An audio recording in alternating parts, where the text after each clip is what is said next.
Thank you.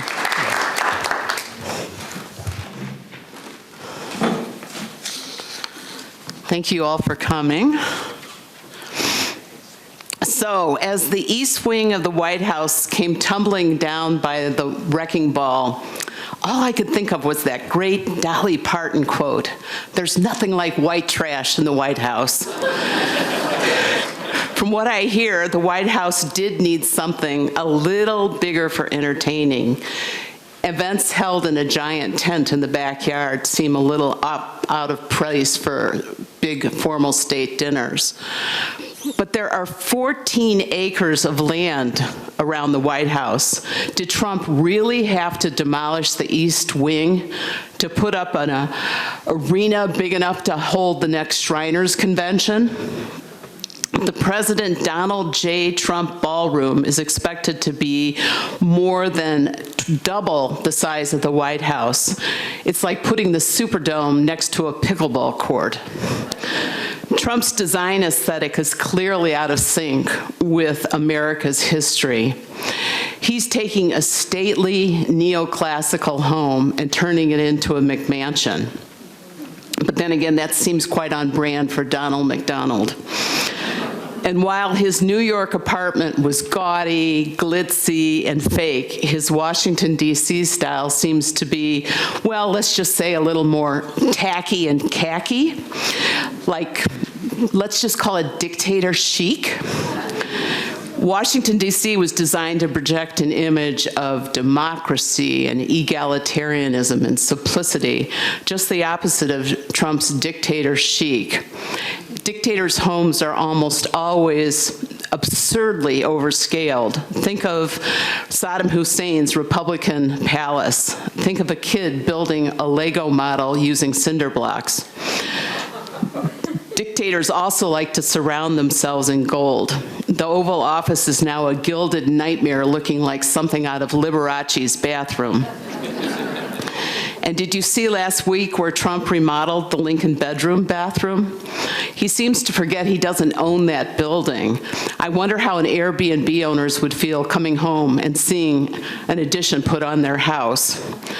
But Trump loves to boast that the ballroom is not being funded by the taxpayers. Yeah, right. Just look at the list of corporate donors, like Lockheed Martin. Do you really think Trump is actually going to pay their government contract out of his crypto account? And for what does he say about his new addition? For more than 150 years, every president has dreamt about having a ballroom at the White House. Really, I don't recall Jimmy Carter asking the Habitat folks to come over and build a ballroom addition. And Trump's description, it will be beautiful. It won't interfere with the current building. It will be really something, top of the line. I call that real estate speak. But then the Donald got his start in real estate, so he's an expert at real estate speak. Remember his earlier construction project? I'm going to build a big, beautiful wall. He likes big and beautiful. And Mexico will pay for it. Well, we all know how that worked out. Although maybe if he altered his plans and moved the wall a little further north, he could get Canada to pay for it. Yes, Donald is the master of real estate speak. I was a real estate agent, and both agents and homeowners are great at describing their homes with platitudes and euphemisms, or shall we say, alternative facts. We've been there. For example, when a house is described as retro or mid-century modern, hopefully you like shag carpeting and green appliances. The good news is that you can convert that nuclear fallout shelter into a she shed. And then, I love that description, a garden-level apartment. My first apartment was a garden-level apartment. With the window bars on the window, I felt like I was living in a jail cell, and all I could see out were people's ankles.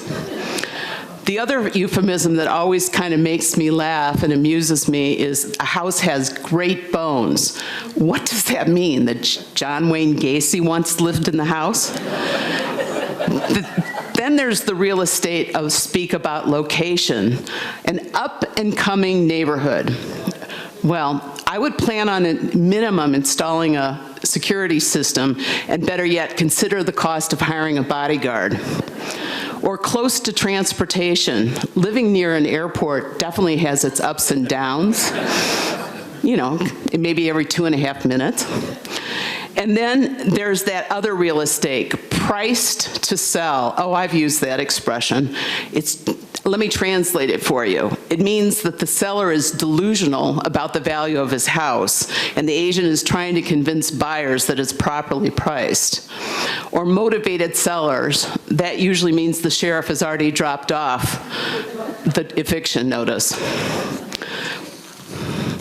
But what the worst real estate speak you get is when your agent cheerfully hands you that 60-page inspection report and says, oh, don't worry, just look at the summary page. Let's be honest here, the buyers are worried. They're worried about getting their due diligence money back. And the sellers, they're terrified that their children have been living in a toxic waste dump. Like I said, it's all real estate speak. So let's get back to the White House. And if by law, it actually comes back on the real estate market in 2028, how might an agent write up the listing? For lease, 1600 Pennsylvania Avenue, Washington, D.C., 20500. Historic McMansion with unlimited executive potential. Hopefully available for a 4-year lease beginning on January 20th, 2029. Consider living in the most talked about home in America, a formerly stately neoclassical mansion with legendary previous tenants and free rent. Step inside the main home and experience 55,000 square feet of history, diplomacy, and very questionable decorating choices. Entertainment amenities include a putting green, swimming pool, and the newly installed Rose Garden Club patio for exclusive use by friends and enablers. An opulent Versailles-inspired ballroom with gilded columns and chandeliers has been attached to the main house by the previous tenant. This new addition is perfect for receptions for oligarchs or corporate astronauts, Great Gatsby-themed Halloween galas, and even ideal for Sweet 16 parties inspired by Jeffrey Epstein. Ooh. Outside, enjoy the lush south lawn with a helicopter pad that permits dramatic exits. Other amenities include a state-of-the-art security system, a home office with unlimited executive authority, free move-in costs included, and even an underground bunker that is soundproof when neighbors become dangerously rowdy. Consider living in this one-of-a-kind residence. Is perfect for anyone seeking a blend of luxury and immunity. To assume possession of clothes, the new renters should probably expect endless legal action and potentially violent riots. It's all real estate speak. Thank you. Ann Jones, everybody.